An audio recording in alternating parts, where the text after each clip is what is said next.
Hey guys, welcome back. So what we're looking at today are lessons 2 and 3. Lesson 2 is multiplying powers of 10, and lesson 3 is powers of 10. So we're looking more into our exponents. So let's go ahead and jump right in. And remember, we are in the new workbooks, the Unit 7 workbooks. All right, so multiplying powers of 10. Complete the table to explore patterns in the exponents when multiplying powers of 10. You may skip a single box in the table, but if you do, be prepared to explain why you skipped. So we have 10 to the second times 10 to the third. Expanded would be 10 times 10. That represents the 10 squared. Times 10 times 10 times 10, which is 10 to the third. So really we have 1, 2, 3, 4, 5 tens. So as a single exponent, it'd just be 10 to the fifth. So same idea for 10 to the fourth. We're going to have 10 times 10 times 10 times 10, 4 tens, times 10 times 10 times 10, so times 3 tens, which would give us 10 to the 7th. We add our exponents together. And so for 10 to the 4th times 10 to the 4th, we'll have 10 times 10 times 10 times 10. There's 4 times 10 times 10 times 10 times 10. So we have 4 more, so it'd be 10 to the 8th. Now here we have the expanded form. So this is 1, 2, 3 grouped together. So we know we've got 10 to the third. And we've got 1, 2, 3, 4, 5 grouped together. So times 10 to the fifth. 3 plus 5 is 10 to the 8th.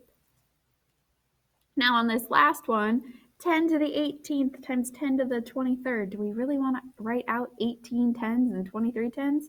No, that's a lot of tens. If we add them together though, 18 plus 23 is going to give us 41. We'd have 41 tens wrote out. That'd be a lot of tens. So the one we skipped was 10 to the 18th times 10 to the 23rd because there are too many factors.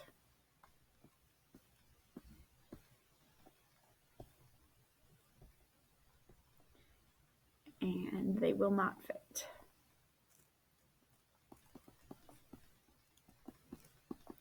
So, all right, for number 2, use the patterns you found in the table to rewrite 10 to the n times 10 to the m as an equivalent expression.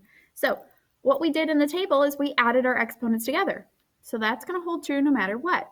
10 to the n plus m will be our new expression because we just add the exponents together. Use your rule to write 10 to the 4th times 10 to the 0 with a single exponent. What does this tell you about the value of 10 to the 0?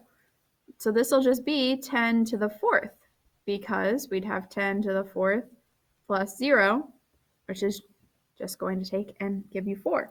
So that means any number to the power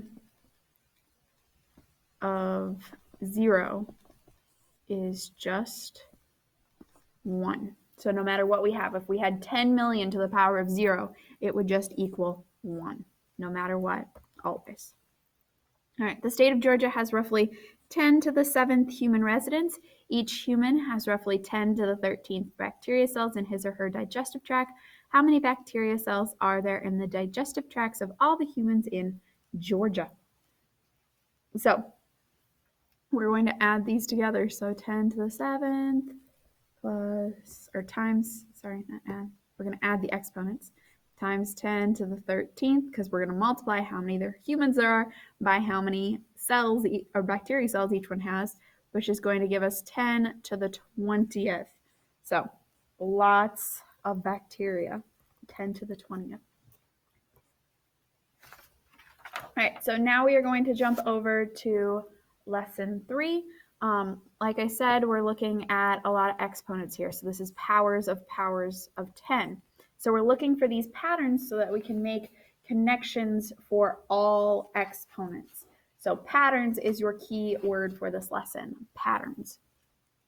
Complete the table to explore patterns in the exponents when raising a power of 10 to a power. You may skip a single box, just like we said before. So here we have 10 to the third squared. which means we need to have two 10 to the third. So 10, 10, 10, 10, 10, 10, 10 to the sixth. Here we have 10 to the second to the fifth. So we have to have 5 10 to the second. So 1, 2, 3, 4, 5. So that gives us 10 tens. So we have 10 to the 10th. Here we've got a group of 1, 2, 3. So it looks like 10 to the third. To the, we have it 1, 2, 3, 4 times. So 10 to the third to the fourth, which will give us 10 to the 12th. So we multiply our exponents in this case. So here we have 10 to the fourth squared, which would give us 10 to the eighth, and we'd have 10, 10, 10, 10, and 10, 10, 10, 10. Now for the last one, we have 10 to the eighth to the 11th. We're skipping the expanded, and it'd be 10 to the 88th. Now, why would we skip 10 to the 8th to the 11th? Because it's too many factors. Too many factors to fit 88. Use the patterns you found in the table to rewrite 10 to the m to the n as an equivalent expression. So this would be 10 to the m times n. We just multiply the exponents together. So for number 3, if you took the amount of oil consumed in 2 months in 2013 worldwide, you can make a cube of oil that measures 10 to the third meters on each side. How many cubic meters of oil is this? Do you think this would be enough to fill a pond? So if we think about it, we've got this cube and all of its sides. This is 10 to the third, the height is 10 to the third, the width is 10 to the third, and we want to find the volume. So we'd be taking 10 to the third, which would give us 10 to the 9th. So this would definitely be close to a lake full of oil. More than a pond, but less than an ocean. All right. So like I said, we're looking at a lot of patterns here and dealing with these different exponents. So when we multiply two bases together with different exponents, we add the exponents. When we take a base to an exponent to another exponent, we multiply those exponents. All right, if you guys have any questions, feel free to ask. Have a great day. Bye, guys.